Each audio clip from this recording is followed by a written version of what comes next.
이번 시간에는 자연재해의 피해를 줄이기 위한 노력에 대해서 알아보겠습니다. 사회책 54쪽에서 58쪽까지입니다.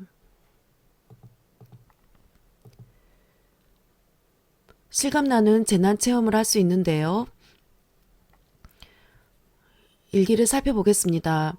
오늘 우리 가족은 안전체험관에서 재난체험을 했다. 안전체험관에서는 태풍체험, 지진대피체험, 화재대피체험, 교통사고 체험 등을 할 수 있었다. 태풍 체험에서는 초속 30m의 강풍을 맞았고 지진대피 체험에서는 지진 규모 7의 흔들림을 경험할 수 있었다. 자연재해 상황을 체험하면서 대처 방법을 배웠기 때문에 실제로 자연재해가 발생하더라도 당황하지 않고 대처할 수 있을 것 같다. 실감나는 재난체험을 해본 사람도 있을 텐데요. 태풍체험, 지진대피체험 이런 것을 할 수가 있습니다. 이번 시간에는 자연재해의 피해를 줄이기 위한 노력에 대해서 알아보겠습니다. 첫 번째 기상특보에 대해서 알아보고 두 번째 지진 발생 시 행동요령에 대해서 살펴보겠습니다. 세 번째 우리 집 지진 대비 현황을 점검해 보겠습니다. 네 번째 자연재해가 발생했을 때의 대처 방법에 대해서 알아보겠습니다. 다섯 번째 주제 마무리 문제를 풀어보겠습니다. 먼저 기상특보에 대해서 알아보겠습니다. 화면에 보면 강풍주의보, 태풍주의보, 풍랑주의보, 호우주의보, 폭염주의보가 발령되어 있습니다. 행정안전부와 기상청은 자연재해가 예상될 때 여러 가지 기상특보를 발령해 국민이 미리 대처할 수 있도록 해줍니다. 태풍경보, 태풍주의보가 있습니다. 기상특보 중에서 경보가 주의보보다 자연재해가 일어날 위험이 훨씬 더 큽니다. 경보가 더 세게 일어나는 것이고 주의보도 위험한 상황이긴 한데 경보보다는 약간 더 약한 것입니다. 경보가 주의보보다 훨씬 더 위험하다는 거 알아두세요. 기상특보를 발령하는 자연재해에는 태풍, 폭염, 한파, 폭설, 황사가 있습니다. 태풍경보, 태풍주의보, 폭염경보, 폭염주의보, 한파경보, 한파주의보, 폭설경보, 폭설주의보, 황사경보, 황사주의보가 있습니다. 에콰도르의 7.8 강진인데요. 지진은 미리 예측할 수가 없으니까 더 무섭답니다. 지진을 기상특보로 예보하지 않는데요. 지진을 기상특보로 예보하지 않는 이유는 현재의 과학기술로는 언제 지진이 발생할지 정확하게 알기 어렵기 때문입니다. 지진경보, 지진주의보는 없습니다. 기상특보를 확인하는 방법입니다. 포항시 지진에 대해서 긴급재난 문자입니다. 태풍경보주의보가 있는데요. 행정안전부에서 태풍경보에 관한 문자가 왔습니다.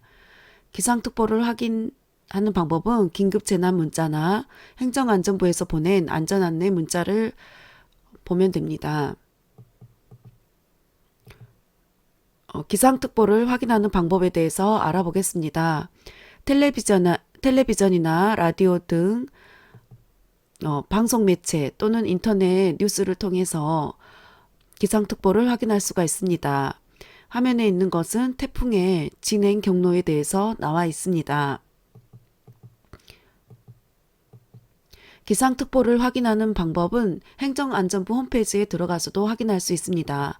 행정안전부 업무안대 재난관리실 아래에 국내 재난안전포털이 있습니다. 국민재난안전포털에서 오른쪽 아래에 기상특보가 있습니다. 행정안전부 누리집 국민재난안전포털 기상특보로 들어갑니다. 기상특보 발표 현황에 보면 강풍, 풍랑, 파도가 세게 일어나는 곳, 호우, 비가 많이 내리는 곳에 색깔로 표시되어 있습니다. 호우주의보, 비가 많이 내리는 곳에 대한 주의보입니다. 행정안전 누리집 국민재난안전포털에서 기상특보 발표 현황을 보시면 자세한 기상특보를 확인할 수 있습니다. 간단하게 정리하면 행정안전부 누리집에서 기상특보를 확인할 수 있습니다. 호우라는 것은 줄기차게 퍼붓는 큰 비를 호우라고 합니다. 호우주의보는 3시간 강수량이 60mm 이상 예상될 때 12시간 강우량이 110mm 이상 예상될 때 발령됩니다. 호우경보라는 것은 3시간 동안 내린 비의 양이 90mm 이상 예상될 때, 즉 추구기에 비의 양을 측정한다면 9cm 이상 예상될 때 발령됩니다. 12시간 이상 강우량이 180mm 이상 예상될 때는 호우경보가 발령됩니다. 기상특보를 확인하는 방법에는 기상청 홈페이지에 들어가도 되는데요. 기상청 홈페이지에서 오른쪽 날씨 누리 바로가기가 있습니다. 기상청 날씨 누리에서 날씨 아래 기상특보가 있는데 기상특보 아래 또 특보 현황이 있습니다. 그러면 자세한 기상특보를 볼 수 있습니다. 호우주의보, 강풍주의보 정확하게 볼 수가 있습니다. 정리하면 기상청 날씨 누리 바로가기, 기상청 날씨 누리, 날씨, 기상특보, 기상특보 아래 특보 현황을 살펴보시면 기상특보를 자세히 살펴볼 수 있습니다.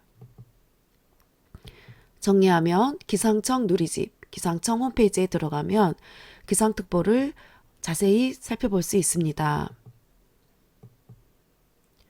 기상특보를 확인하는 방법은 스마트폰 응용 프로그램, 어플을 설치해서도 알 수 있는데요. 안전디딤돌 앱, 안전디딤돌 어플을 스마트폰에 깔아서 기상특보를 확인하는 방법도 있습니다. 여러분도 안전디딤돌 앱을 스마트폰에 설치하면 좋습니다. 태풍 링링의 피해 모습입니다. 기상특보가 중요한 까닭은 자연재해가 언제 발생할지 미리 알고 있다면 그에 대한 대비를 할 수 있기 때문에 피해를 조금 더 줄일 수 있기 때문입니다. 안산의 대형마트 앞 주차장에 나무가 쓰러져 있는 모습입니다. 태풍이 온다면 나무 근처에서 놀거나 나무 밑에 주차하면 나무가 쓰러질 수 있으니 차를 옮겨놓는 게 좋습니다. 2019년 낙동강 하류인 부산 구표대교 일대에 홍수주의보가 내려졌습니다. 실제로 홍수가 나서 자동차들이 물에 잠겼습니다. 태풍이 온다면 하천 주위에 주차하거나 놀면 위험합니다.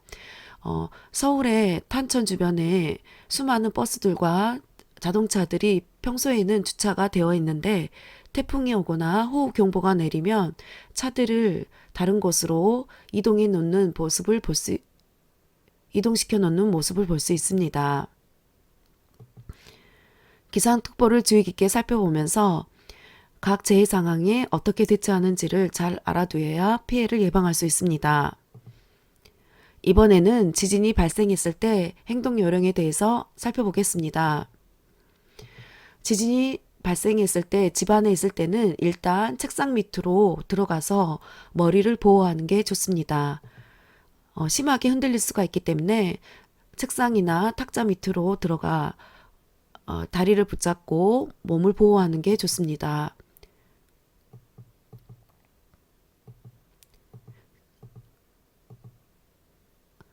지진은 아주 오랫동안 지속되기보다 잠깐 몇 초 동안 흔들리다가 멈추는 경우가 많습니다. 흔들림이 멈추면 전기와 전기불을 끄고 가스를 가스 밸브를 잠가서 가스를 차단하고 문을 열어 탈출할 수 있는 출구를 확보하는 게 좋습니다. 지진으로 인해 아파트나 건물에 화재가 발생하는 경우가 많기 때문에 일단 흔들림이 잠깐 멈추고 나면 얼른 가스불을 꺼놓은 게 좋습니다. 도시가스 밸브도 잠가 놓는 게 좋습니다. 지진이 일어났을 때 실제로 탈출을 못하는 경우도 있습니다. 건물이 갈라져 떨어진 잔해로 출구가 막힐 수도 있고요. 지진으로 벽이나 문이 뒤틀려 문이 열려고 해도 밖으로 안 열릴 수가 있습니다. 그래서 지진이 약간 조금이라도 발생하면 일단 빨리 문을 활짝 열어 탈출할 수 있는 출구를 확보해 놓는 게 좋습니다. 그 다음 지진이 심하게 일어났을 때 조금이라도 나갈 수 있는 구멍이 생기기 때문입니다. 출구가 확보되기 때문입니다. 등교나 학교 중일 때 지진이 일어난다면 가방이나 손으로 머리를 보호하는 게 좋습니다. 건물의 외벽이 떨어져서 나가서 자기 머리 위에 떨어질 수 있기 때문에 가방으로 머리를 막는 것이 중요합니다. 건물 안에 있을 때는 또는 등교 중일 때 운동장이나 공원 등 건물과 떨어진 넓은 공간으로 대피하는 것이 중요합니다. 승강기에 갇혀 있을 때는 승강기가 지진 발생 시 전기가 끊어짐으로 인해서 승강기가 멈추는 경우가 많습니다. 지진이 발생했을 때는 모든 층의 버튼을 눌러 가장 먼저 열리는 층에서 일단 내린 후 계단을 이용해 건물 밖으로 신속히 대피하는 것이 좋습니다. 지진이 발생했을 때 전기가 끊겨서 승강기가 멈추면은 승강기에 갇히게 되는 경우가 많습니다. 일단 가장 먼저 열리는 층에서 빨리 계단으로 대피하는 것이 좋습니다.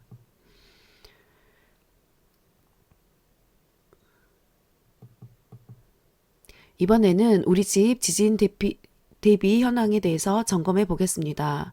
여러분 사회책에도 나와 있습니다. 옷장이나 장식장 등이 넘어지지 않도록 고정했다.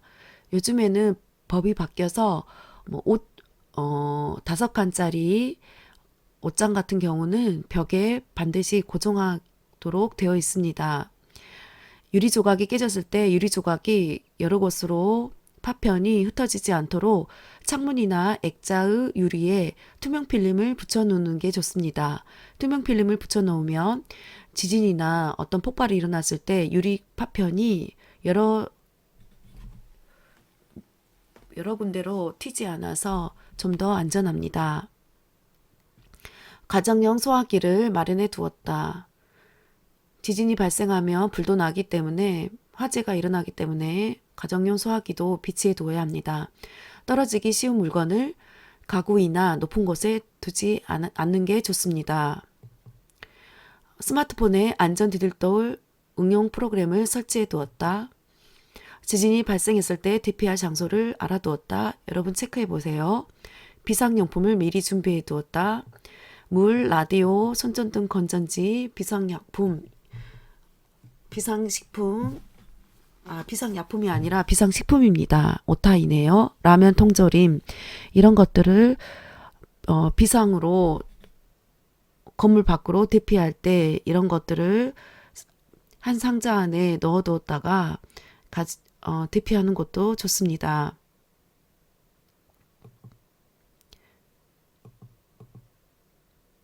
자연재해가 발생했을 때의 대처 방법에 대해서 알아보겠습니다. 지진 대처 방법 좀 전에 배웠지만 다시 한번 확인해 보겠습니다. 집안에 있을 때는 책상 아래로 들어가 몸을 보호하고 흔들림이 멈추면 전기와 가스 밸브를 잠그는 게 좋습니다. 전기를 차단하는 게 좋습니다. 포항 지진의 피해 모습입니다. 간판이 떨어져 나갔고 유리창이 깨지고 그런 모습인데요. 건물 밖에서는 유리 간판 등이 떨어져서 떨어지는 물건에 머리나 몸이 크게 다칠 수 있기 때문에 손이나 가방 등으로 어, 가장 돌이킬 수 없는 머리를 심하게 다치면 돌이키기 힘든 고치기 힘든 머리를 보호하고 위험물로부터 몸을 피하는 게 좋습니다. 실제로 포항 지진 때 한동대학교 벽돌이 떨어져 나가서 위험한 순간이 있었습니다. 머리 보호는 매우 중요합니다. 이번에는 홍수 대처 방법에 대해서 알아보겠습니다. 제주 해안의 모습, 청주 미호천 홍수 경보 때의 모습입니다. 계곡 돌발 홍수 장면입니다. 홍수가 호우주의보, 호우경보, 태풍경보, 주의보가 발령되었을 때는 해안가나 하천 주변, 계곡 등 휩쓸릴 우려가 있는 곳에 아예 가지 않는 게 좋습니다. 이럴 때는 산으로 등산을 가서도 안 됩니다.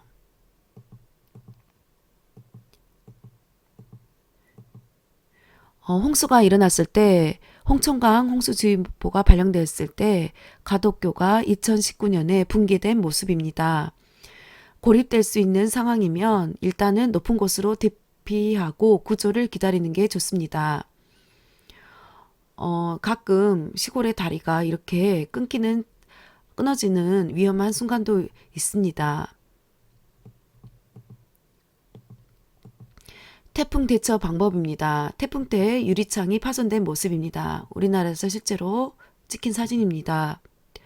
대전에서 태풍 쏠리게 대비하고 있는 모습입니다.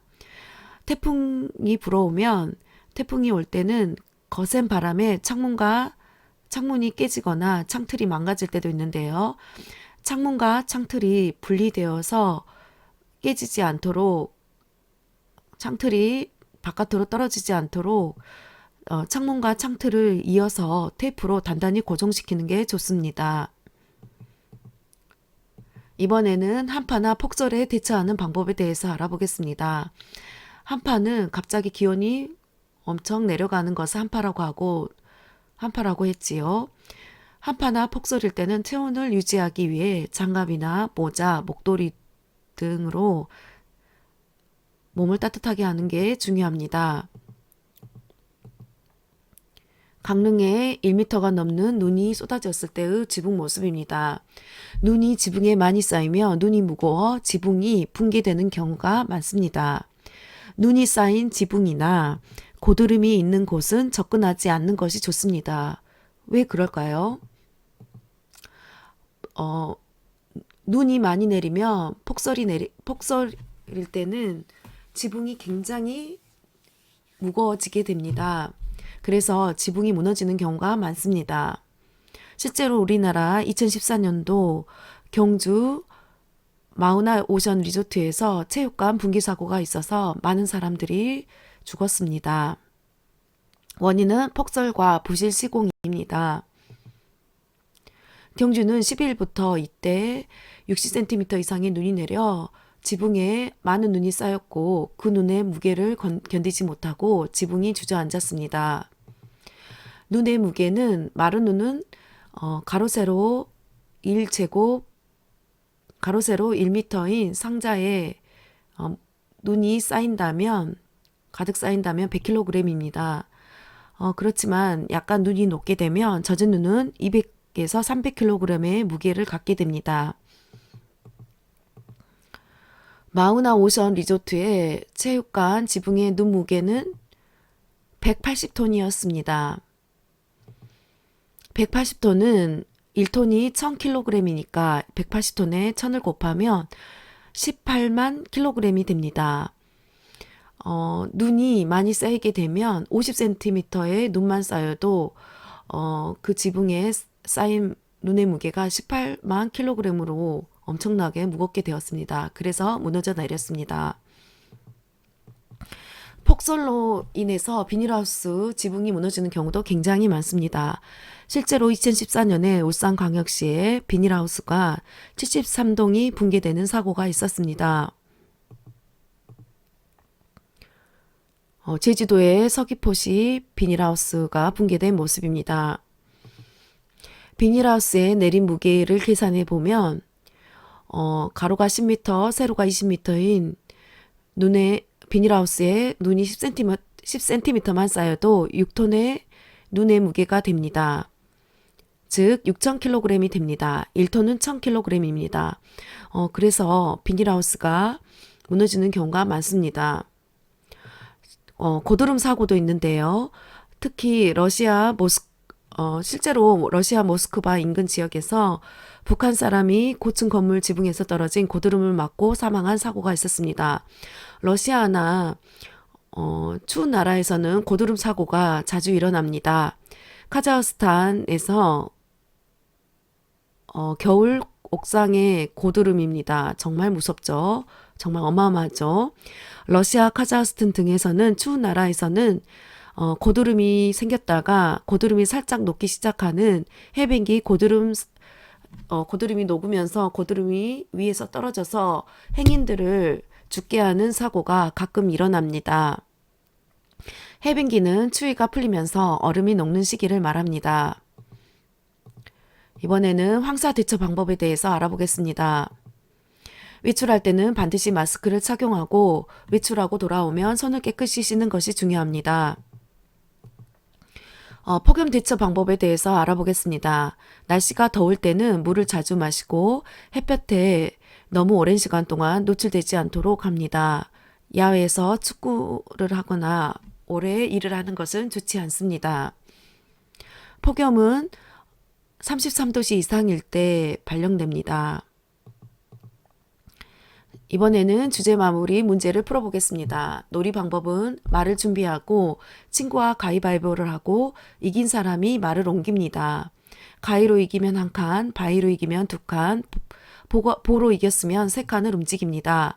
말을 옮긴 칸에 있는 물음에 올바르게 대답하면 그대로 있고 물음에 답하지 못하면 원래 자리로 돌아갑니다.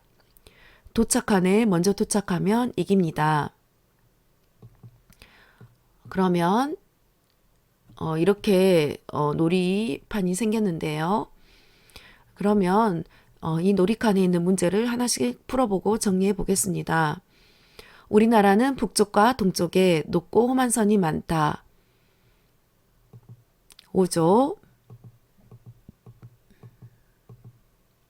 높고 험한 산은 우리나라는 대부분 북한의 북쪽과 동쪽에 높은 산맥들이 많이 있습니다.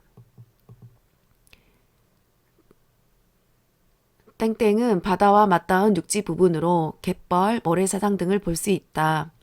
바다와 맞닿은 육지 부분을 무엇이라고 할까요? 해안이라고 합니다. 바다와 맞닿은 육지 부분을 해안이라고 한다는 거 배웠지요? 해안에는 갯벌도 있고 모래사장도 있습니다. 미세먼지는 자연재해로 분류된다. OX, X죠. 서울에 미세먼지가 있는 심한 날의 모습인데요. 미세먼지를 자연재해로 분류하지 않은 이유는 자동차의 배기가스, 공장 등에서 배출되는 매연으로 인해 발생하기 때문입니다. 즉, 자연적인 현상으로 발생한 것을 자연재해라고 하는데 미세먼지는 자연현상으로 발생하는 자연재해가 아니라 인공적인 발생, 자연이 아닌 사람 때문에 발생하는 재해이기 때문에 자연재해로 분류하지 않습니다. 우리나라는 여름에 어느 쪽에서 덥고 습한 바람이 불어옵니까? 남동쪽이죠. 여름에 우리나라에서는 남동쪽에서 바람이 불어옵니다.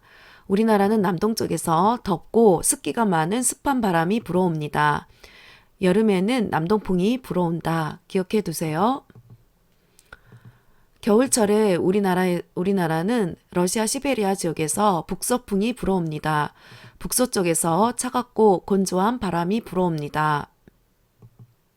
북서풍, 겨울에는 북서풍이 분다. 정리해보면 여름철에는 남동풍, 덥고 습한 바람, 겨울철에는 북서쪽에서 차갑고 건조한 북서풍이 불어옵니다. 우리나라의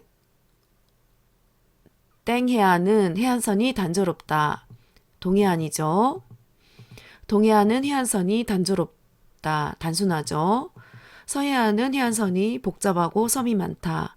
남해안은 해안선이 복잡하고 섬이 많다.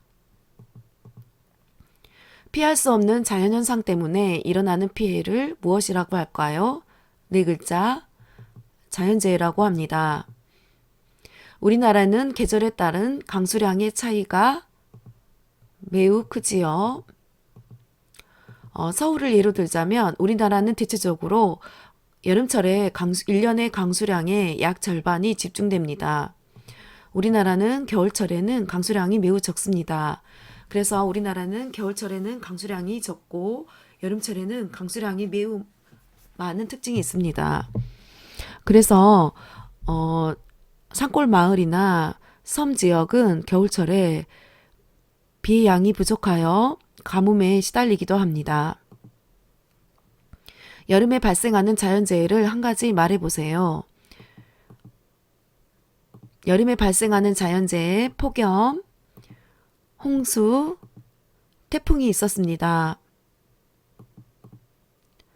우리나라는 남북으로 길게 뻗어 있어 남쪽 지방과 북쪽 지방의 기온 차이가 큽니까? 작습니까?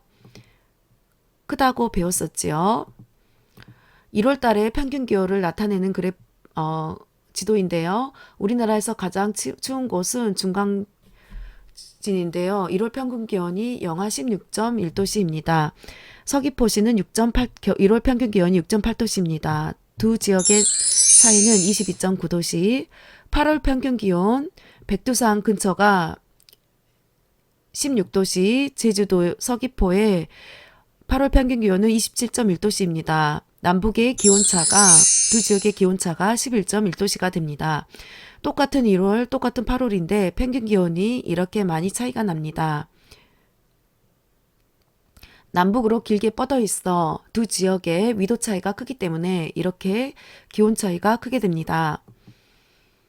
우리나라는 남쪽 지방과 북쪽 지방의 기온 차이가 크다. 폭설은 한꺼번에 무엇이 많이 내리는 현상을 말합니까? 눈이죠. 폭설에서 설은 한자로 눈설자입니다. 폭설은 한꺼번에 눈이 많이 내리는 현상. 강릉에 1m 넘는 폭설이 내린 모습입니다. 겨울에 기온이 갑자기 많이 내려가면서 발생하는 추위를 한파라고 하지요. 겨울철에 기온이 갑자기 내려가면서 발생하는 추위를 한파라고 합니다. 어제 최저 기온이 영하 4도씨였는데 갑자기 오늘 최저 기온이 영하 15도씨로 또는 10도씨로 갑자기 엄청 많이 내려가는 그런 것을 한파라고 합니다. 한파가 닥쳤을 때 서울 강서구 방화대교 인근 한강이 한파로 꽁꽁 얼어붙은 모습입니다. 2018년 한파로 서울 영등포구 여의도 한강공원 인근 한강 강물이 꽁꽁 얼어있는 모습입니다. 높은 산들이 모여 이룬 지형을 무엇이라고 합니까? 산지라고 합니다. 우리가 다 배웠었지요. 높은 산들이 모여 이룬 지형, 산지. 자, 정리해보면 우리나라는 북쪽과 동쪽에 높고 험한 산이 많다. 해안은 바다와 맞닿은 육지 부분으로 갯벌, 모래사장 등을 볼 수 있다. 미세먼지는 자연재해로 분류된다. X였죠. 우리나라는 여름에 남동쪽에서 덥고 습한 바람이 많이 불어온다. 우리나라의 동해안은 해안선이 단조롭다. 피할 수 없는 자연현상 때문에 일어나는 피해를 자연재해라고 한다. 우리나라는 계절에 따른 강수량의 차이가 크다. 주로 여름에 발생하는 자연재해, 폭염, 태풍, 홍수가 있었지요. 우리나라는 남북으로 길게 뻗어 있어 남쪽 지방과 북쪽 지방의 기온 차이가 크다. 폭설은 한꺼번에 눈이 많이 내리는 현상을 말한다. 겨울에 기온이 갑자기 내려가면서 발생하는 추위를 한파라고 한다.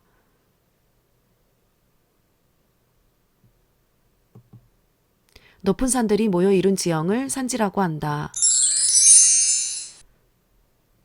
이것으로 오늘 수업을 마치겠습니다.